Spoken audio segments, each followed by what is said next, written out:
Hey guys, tonight we're taking a journey deep into the cold, misty cloud forests of Central Africa to explore the life of an animal you probably think has it made. The mountain gorilla. You imagine the majestic silverback, a powerful but gentle giant peacefully chewing leaves in a lush green paradise. But trust me, the daily reality of being a gorilla is a brutal, punishing and bone-chilling grind. It's a life of unrelenting physical strain, constant vigilance, and it is anything but a peaceful vacation in the mountains. So as we settle in, feel free to like the video and subscribe, but only if you genuinely enjoy the stories we share here. Let me know in the comments where you're tuning in from, and what time it is in your part of the world. It's always amazing to see who's joining us from all across the globe. Now, dim the lights, maybe grab a warm blanket for that cozy feeling, and let's ease into tonight's journey together. That warm blanket you just grabbed, forget it. You wouldn't have one. Instead, you wake up because the cold finally wins. There's no gentle sunrise, no soft light filtering through a window. There is only a shudder that starts deep in your bones and rattles its way to the surface. Your first sensation of the day isn't thought, it's a raw, physical shock. You're lying in a nest you wove last night from branches and leaves. But it's no cozy bed. It's a damp, flattened pile of vegetation on the cold, wet ground of a volcanic slope, 10,000 feet above sea level. The night's thick, dripping mist has soaked everything. Your magnificent, thick black fur, designed to keep you alive up here, feels heavy and cold against your skin. Every hair is beaded with icy dew. The air you breathe is thin and sharp, and it burns your lungs. It tastes of wet earth and rotting leaves. There's no warmth anywhere. Not in the ground beneath you, not in the air around you, and certainly not from the sun, which is still just a vague promise of grey light somewhere behind the canopy.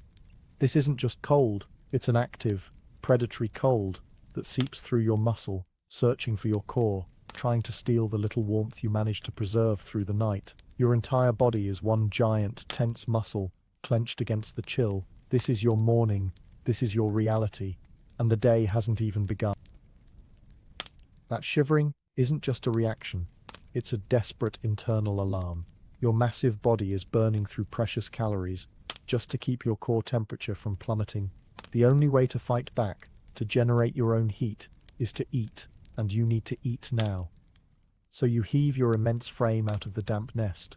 Your first meal of the day isn't a juicy piece of fruit, it's a clump of wild celery or a thorny thistle. Plants so tough and fibrous a human couldn't even digest them. You grab it with a hand as wide as a dinner plate and bring it to your mouth. The chewing is work. It's a loud, grinding, crushing process, powered by massive jaw muscles anchored to the bony crest on your skull. You can feel the strain in your face as you break down the tough cellulose. And you can't just have a quick bite. To fuel a body this size, an adult male like you needs to consume up to 30 kilograms. Horse. That's nearly 70 pounds of this stuff, every single day. Picture a toddler-sized pile of the world's toughest, least appetizing salad, and you have to eat all of it. Getting it isn't passive, either. You use your enormous arm strength to rip whole plants out of the ground, to tear bark from stems, and to break open thick stalks just to get to the tender pith inside. Your breakfast isn't found, it's dismantled. It's a relentless, joyless physical chore that will consume the next 4 hours of your life. And as the first mouthful of cold, wet leaves goes down, you know this is just the beginning. But that patch of celery won't sustain your family for long. The moment-to-moment need for fuel is a brutal engine, and it's already pushing you forward.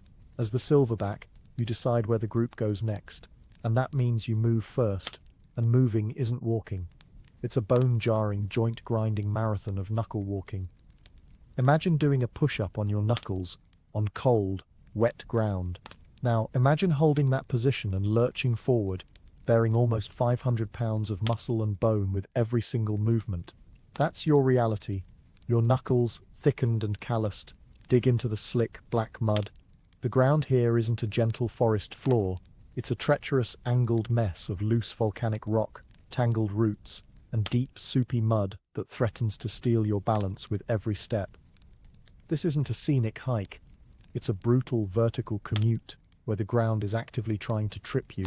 You feel the sharp edge of a stone press into the bones of your hand, You feel your massive shoulder muscles burn as you haul your weight up a steep, slippery incline, your feet scrambling for purchase. One wrong move, one patch of ground that gives way, and you could tumble, risking a broken bone that would be a death sentence out here.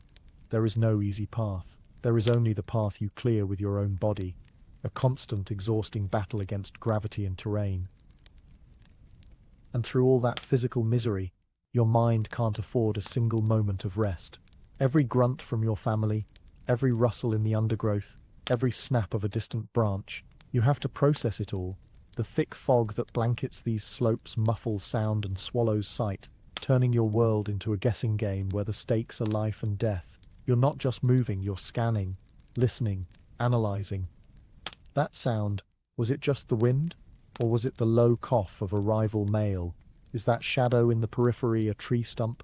Or the coiled muscle of a leopard waiting for an infant to stray? Your brain is a constant humming machine of threat assessment. And the deadliest threat isn't an animal with claws. It's an animal that looks just like you. Another silverback, leading his own desperate family, whose presence means a violent, bloody challenge for your group, your females, your life. You glance back. A mother is struggling to coax her young infant to keep up. Two juveniles are play fighting, tumbling dangerously close to a ravine. You let out a low, rumbling growl, not of aggression, but of command. A warning to stay close. Every decision is yours. Where to forage, when to stop, which path is safest. Every choice is a gamble. And if you lose, the infants clinging to their mothers' backs pay the price. You are the sole protector, the designated warrior, the only one who never ever gets to relax. That 500-pound body you're hauling up the mountain, it's nothing compared to the weight on your mind. That low rumble from the silverback isn't for you. Not really. But you feel it just the same. It's a reminder to keep moving, to keep up. But for you, moving isn't just about hauling your own weight up this godforsaken mountain. You have a passenger. Clinging to the thick fur on your back is a tiny, fragile life. Your infant. He's not a neat little package. He squirms, his little hands grabbing fistfuls of your hair, his weight shifting unexpectedly as he looks around with wide, curious eyes. Every lurch forward you make on your knuckles is complicated by this living, breathing backpack. The silverback powers through the mud. But you, being smaller, have to be more careful. You have to find a footing stable enough for two. Often, you use one arm to brace him, to keep him from slipping as you navigate a particularly steep section. That means balancing your own weight and his, on just three limbs on slick, uneven ground. You can't fall behind. The group is safety, but you also can't afford a single slip, a fall that might just bruise. You could crush him against a rock, or send him tumbling into the wet undergrowth. While the silverback scans for rival groups, your focus is smaller, more intimate, but just as intense. You are a living shield. Every thorny branch you duck under, every sharp rock you step around, is a decision made for him. His survival is strapped directly to your body, a constant, heavy and precious weight you can never ever set down. And you know nothing of this. You aren't a passenger. You are a part of her. Your world isn't a mountain, or a forest, or even a family. Your world is fur. It's the coarse, dark hair you grip with tiny, determined fists. It's the warm, musky smell of your mother that fills your every breath. Your universe is the steady, rhythmic thud of her heartbeat against your cheek, and the gentle rocking motion of her walk. You don't know cold, not really, because her body is your furnace. You don't know hunger, because milk is always there. You don't know how to walk, because her back is your transport. Your only job, your only instinct, your only conscious thought is to cling. Your life depends entirely on the strength of your grip. The world beyond her is a dizzying, incomprehensible blur of green and grey. The deep, rumbling growl of the silverback isn't a command to you. It's a vibration you feel through your mother's ribs, as familiar and comforting as her own breathing. The loud crunching of leaves is just the background music to your day. You are utterly, blissfully, dangerously ignorant. When your mother suddenly freezes, her whole body going rigid with tension, you only know that your warm, moving world has stopped. You don't see the rival male staring from the fog. You just feel her terror, a sudden, unfamiliar coldness that has nothing to do with the air. Your survival isn't your own. It is a promise held in your mother's arms, and one broken promise is all it takes for your world to end. But the fight doesn't happen. As the silverback, you can't afford the cost of a real battle. The deep canine wounds, the energy loss, the risk of death. So you don't charge, you rise, all 500 pounds of you, standing bipedally in the mist. A terrifying silhouette of power. You pull the air into your lungs and unleash a roar that rips through the fog. A sound that isn't just noise but a physical force. Then you begin to beat your chest. Not the hollow thud you see in movies, but a rapid drumming series of cupped hand blows that creates a sound like deep rolling thunder. It's a promise of violence without the act itself. The shadowy rival, having tested the border and received his answer, melts back into the grey. The threat is gone. The forest is quiet again. Too quiet. The adrenaline of the near confrontation still sings in your veins. Finally you give the signal, a low, controlled grunt. It's midday, time to rest. But this isn't rest. It's a high-stakes social reset. The family collapses into a clearing, but you remain posed, watchful. The females begin grooming their young, their fingers delicately picking through fur, not just for parasites, but for reassurance. One of the females approaches you, her head bowed in submission, and begins to groom the hair on your massive arm. This isn't an act of affection, it's political. It's her re-cementing her place in the hierarchy, acknowledging your power, and in return, securing your protection. You let her, but your eyes never stop scanning the trees. Rest is a luxury you cannot afford. For you, this isn't a break, it's an audience, and you are the silent, brooding king on a throne of damp leaves. But even as you sit here, a picture of still, powerful authority, a silent, unseen war is raging inside you. That 70-pound pile of roughage you spent all morning eating isn't just digesting, it's fermenting. Your abdomen is swollen, tight, and painfully bloated. It's not a gentle process. It's a gurgling, churning biological factory working on an industrial scale. Your massive gut, with its specialized cecum, is essentially a compost heap, slowly and inefficiently trying to break down the tough cellulose into usable calories. You feel a constant heavy pressure from within, a reminder that your entire body is a machine designed for one purpose, processing immense quantities of low-grade fuel. And you are not dining alone. Every leaf, stem, and shoot you swallow comes with uninvited guests. Your intestines are not your own. They are a thriving, writhing ecosystem of internal parasites, worms, protozoa, and other microscopic freeloaders that you ingest with every single bite. They are a permanent feature of your existence, a hidden tax on your health.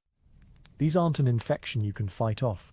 They are your lifelong companions, constantly siphoning nutrients, draining your energy, and contributing to a state of chronic, low-level sickness. The incredible physical strength you project to the outside world is masking a body that is fighting a never-ending internal siege. Your so-called rest isn't restorative. It's just a shift in labor, from the external work of foraging and fighting to the draining invisible work of digestion and enduring the parasites that feast within. But those parasites, the ones that have been your constant companions since birth, are a familiar, ancient enemy. Your body has evolved to tolerate them. There is another invisible killer, however, a newer, far more sinister one for which you have absolutely no defense, brought by a creature you are beginning to see more and more, a strange, bipedal, and mostly hairless ape. A human. Their presence is a quiet curse, because you share over 98% of your DNA with them. Their harmless ailments are your lethal plagues. One day, a tourist, breathless with excitement from a safe distance, stifles a cough. A few days later, you feel a strange, unfamiliar heat behind your eyes. Your throat feels like it's lined with thorns, and swallowing the tough stems you need to survive becomes an agony. An exhaustion deeper than any you felt from climbing or fighting settles into your bones. It's the common cold. For them, it's a week of sniffles. For you, it's a death sentence. Your lungs, already working hard in the thin, cold air, begin to fill with fluid. Every breath is a wet, rattling struggle. The energy you need to forage, to move, to simply stay warm, vanishes. You can't eat. You can barely lift your head. If you're a mother, the infant on your back feels your shivering weakness and whimpers, not understanding why the warm furnace he relies on is sputtering out. If you're the silverback, you must hide this devastating weakness, because any sign of frailty is an invitation for a rival to challenge you and shatter your family. A simple virus, carried on a gust of wind from a well-meaning admirer, has just dismantled your entire world from the inside out. But the illness that ravages you from the inside is only one of the deadly gifts humans leave behind. There is another, more tangible one, a piece of their world, cold and sharp, waiting patiently in the undergrowth. You are not looking for it, you're just moving through the forest, pushing aside the thick leaves, your mind on the next patch of nettles. You're following the group's path, just like any other day. You place your hand down on the damp earth for the next lurch forward. Then it happens, a sudden violent snap around your wrist, or your ankle. It isn't a bite, it's not alive. It's a loop of wire, thin and unyielding, that was hidden under the leaf litter. Your first instinct is confusion, then sheer panic. You pull back. It's a simple, powerful motion you've used 1,000 times to break branches. But this doesn't break. It bites deeper. The wire sinks into your skin, through your thick fur, and finds the muscle beneath. A hot, searing pain shoots up your limb.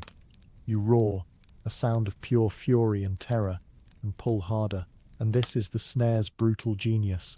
Your own incredible strength becomes your worst enemy. The more you fight, the tighter it cinches. A cold metal tourniquet cutting off blood, crushing nerves. The poacher who set it was hoping for an antelope. He never thought of you, but the trap doesn't care. The wound festers. It's not a clean cut that can heal. With every desperate twist, the wire grinds against the bone. Your hand swells, turns black, and dies. It hangs from your arm, a useless, rotting weight of flesh you can no longer command. You can't knuckle walk properly. You can't strip bark or pull up plants. You fall behind. The group waits, at first, but they have to keep moving. They have to eat, slowly, agonizingly. You watch them disappear into the mist. This is how you die, not in a glorious battle with a rival, not from a leopard's quick kill, but alone, starving, with a piece of human wire slowly, methodically dismembering you. That cold wire of the snare is a quiet, patient killer, a random solitary horror waiting in the leaves. But some threats don't hide. They don't wait. They charge out of the fog with a roar, and they are here for everything you have. It happens without warning. Another group, not just a lone male, materializes from the grey mist, and at its head is a silverback you don't recognize. His eyes fixed on your females. You've seen this look before. He's not just passing through, he's here to conquer. You do what you're built to do. You rise to your full, terrifying height. You unleash the chest-thundering display that sent the last challenger fleeing. The deep, percussive, thump, thump, thump echoes off the wet trees, a declaration of your power, a final warning. But this time, it doesn't work. The rival doesn't back down. He doesn't even hesitate. He answers with a roar of his own, and charges. The world explodes into chaos. It's not a fight, it's a collision. Almost 1,000 pounds of bone and muscle crash together. Your knuckles skid in the mud as you brace for impact. His momentum throws you back, and the brawl begins. There's no skill here, no sparring. It is a desperate, messy demolition. You bite, he gouges. You grapple, he tears. His canines, long and yellowed, flash in the gloom, and you feel a searing, white-hot pain as they slice deep into your shoulder. The metallic scent of blood, your blood, cuts through the damp air. But the real terror isn't the fight itself. It's the sound behind you, the high-pitched screams of the females, the panicked cries of the juveniles. They know the stakes. That rival isn't just fighting to depose you, he's fighting to kill your children. Every infant he can murder is a female brought back into estrus, ready to bear his offspring. This isn't a battle for territory, it's an act of attempted genocide, and your bleeding, straining body is the only thing standing in his way. But your body can't take any more. The rival's weight is crushing. A final, brutal blow sends you to the wet earth. He stands over you, not to kill, but to banish. Broken and bleeding, you're shoved away from your family. You stumble into the undergrowth, a ghost in the mist, forced to watch as the world you built is violently dismantled. And for you, the mother, the end of the fight is not a relief. It's the beginning of the real horror.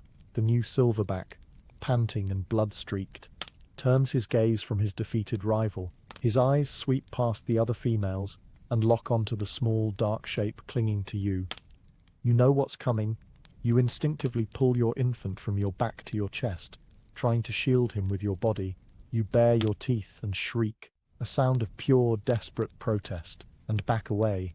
But there is nowhere to go. He lunges, you fight, you bite, you scratch at his face, but you are a fraction of his size, a whisper against a hurricane. He grabs for the tiny body you're clutching.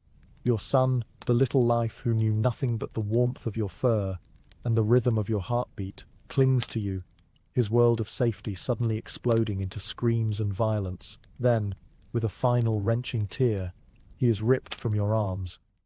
The struggle is short, his small cry is cut off, and then there is a dreadful silence. The new silverback drops the limp body and moves on, already scanning for the next infant. There is no remorse, no malice. It is a biological calculation, and you, hollowed out, your arms suddenly and horribly empty, are left with an impossible choice. This murderer is now your protector. Your very survival, and the future of any children you might have, now depends entirely on him. The group is his, and you have no choice but to fall in line. The screams have stopped. The forest is silent now, holding its breath. The new silverback sits, a dark, immovable monolith, his panting breath hanging in the air. There is no comfort. There is no reassurance. There is only the damp earth, the smell of blood, and the hollowed-out shock that hangs over your fractured family. And then the drizzle begins. It isn't a storm. It's worse. It's a fine, persistent, miserable mist that coalesces on every leaf and then drips, drips, drips with a cold, monotonous rhythm. At first, your thick fur repels it, but the drizzle is patient. It soaks through, matting the hairs together, slicking them against your skin until your one defense against the cold is rendered useless. You huddle, pulling your knees to your chest, trying to make yourself smaller, trying to conserve a warmth that is already gone. The chill finds you. It's not the sharp shock of the morning anymore. It's a slow, seeping invasion that settles deep into your bones. The adrenaline from the fight has vanished, leaving you empty and exposed. The shivering starts again, a constant, violent tremor that racks your body, burning the precious few calories you have left. This is the ever-present danger of the cloud forest. Not the dramatic violence of arrival, but the quiet, relentless assault of the environment itself, being this wet, this cold for this long. It's how respiratory infections take root. It's how the weak, the injured, and the grief-stricken quietly fade away. You look at the other females, hunched and dark and dripping, and you realize there is no shelter, there is no escape. The fight is over, but the war for survival, against the very air you breathe, has no end. But the cold doesn't care about your grief. The shivering isn't some side effect of shock. It's a biological command. It's your body screaming for fuel. And so, despite the hollowness in your chest and the rain dripping from your fur, the new silverback gives a low grunt. The terrible truce is over. It's time to eat. You'd think, after all that horror, nature might offer some small comfort. A sweet berry, a soft leaf. It does not. Your next meal is a punishment. You move towards a thicket of stinging nettles, a plant so hostile that a light brush against it leaves humans in welted agony, but you can't afford to be picky.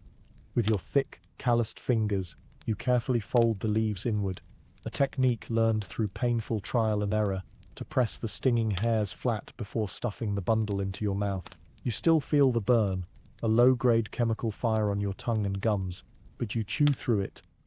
Then you move on to thistles, covered in sharp, defensive spines. These are not plants you'd even want to touch.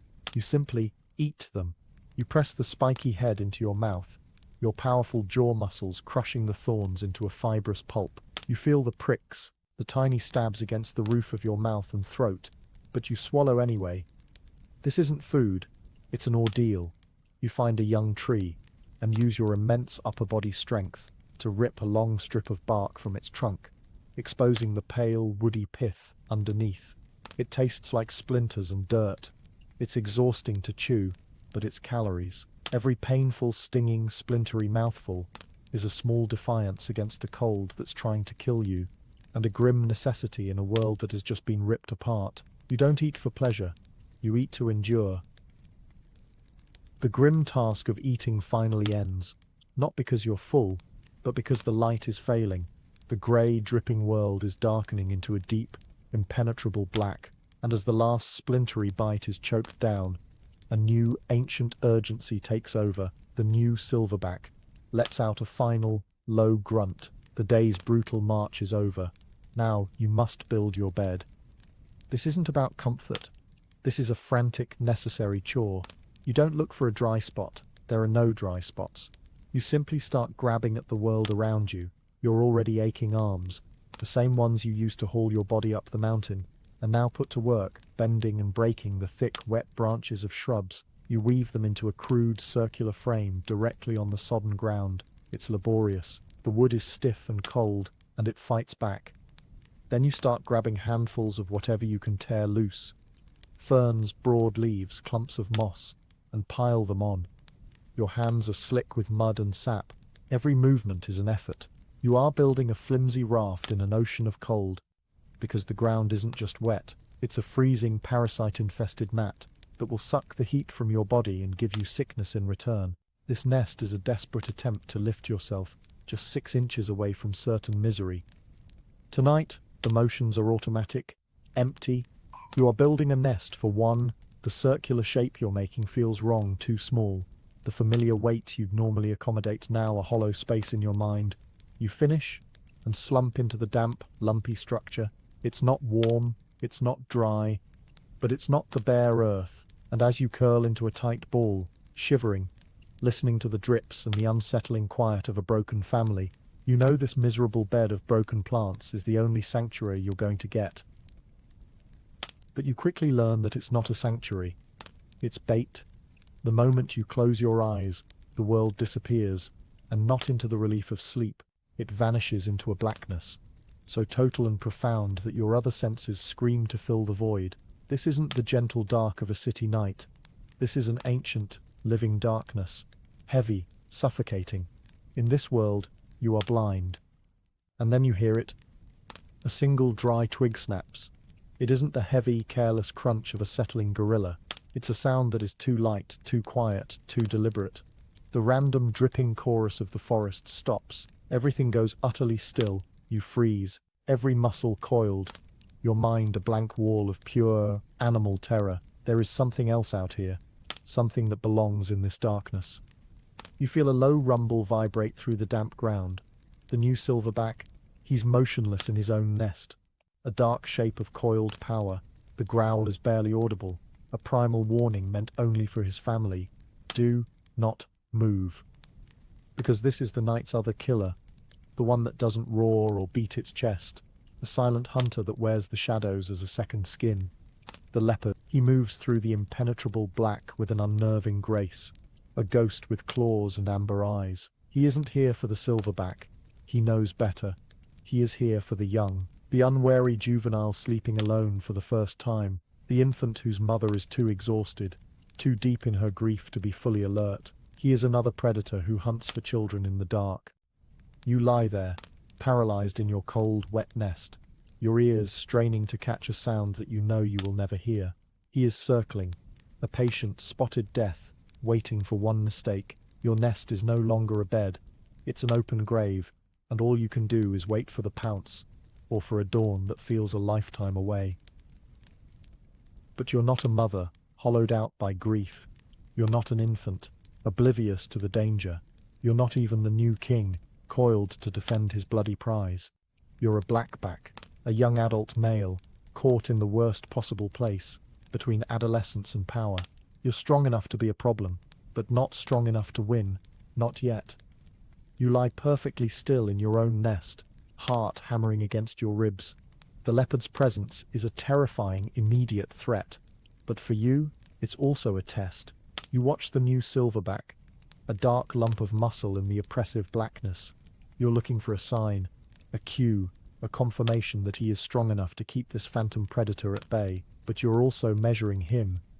He is the reason your world is broken. He saw him defeat your leader, the silverback you grew up under.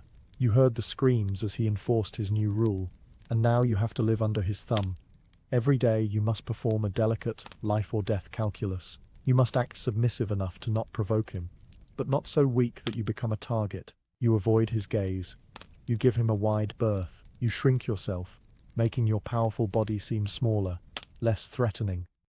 But in the quiet, desperate moments like this one, lying in the dark, another thought festers.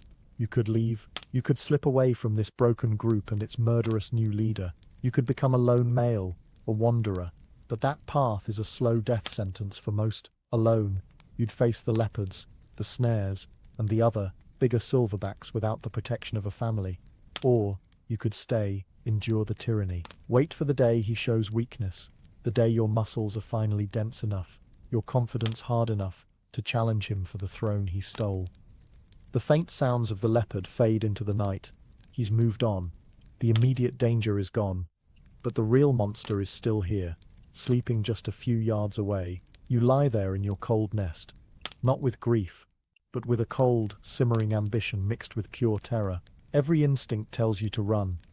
Every ambition tells you to wait, and you know, deep in your bones, that choosing wrong will be the last choice you ever make. And so you make your choice. You don't run, you stay, you endure the tyranny, the tension, the daily humiliation of submission, and the years do what they do. They pass, your muscles thicken, your frame solidifies, and then, one day you see it, the first few white hairs sprouting across the vast black landscape of your back. It's not a sign of gentle aging, it's not wisdom, it's a biological fuse being lit, slowly, inevitably. The streak of white widens, until a saddle of shining silver hair stretches from your shoulders to your hips. It's beautiful, it's striking, and it's the most dangerous thing that has ever happened to you. That silver patch isn't a crown you've earned, it's a target you've grown. Suddenly you're no longer an overlooked blackback. You are a silverback, a challenger. The male who sits on the throne, the one you've hated for years, now looks at you differently. His gaze is no longer one of dominance, but of cold, reptilian calculation. He sees what you've become. And so does every other gorilla in the troop. This silver fur doesn't grant you peace. It marks you for violence. It is an unavoidable advertisement of your peak physical condition. A declaration that you are ready. Every lone male who wanders by, every subordinate blackback in your group, sees that silver saddle and feels a spark of the same ambition you once nurtured in the dark. You have finally reached the top of the mountain, only to realize it's a windswept, lonely peak with no room for anyone else, and everyone is trying to throw you off. And so the cycle turns. The silver on your back is not a crown of victory. It is simply your turn to carry the weight. It is your turn to stand between your family and the shadows, to face the rival on the path, to bear the unbearable burden of leadership until the day you are broken, banished, and replaced. Your reward for surviving to this point is to become the ultimate target. We began this journey imagining a peaceful giant in a green paradise, but we found something else entirely. We found a life lived on the brutal edge of endurance. We felt the predatory cold that seeps into the bones, the gnawing hunger that forces you to eat thorns and splinters, the joint-grinding labor of hauling an immense body up a vertical world of mud. We felt the mother's terror as she shielded her infant, the blackback's simmering ambition in the face of tyranny, and the silverback's lonely vigilance, where a moment's rest is a luxury he can never afford.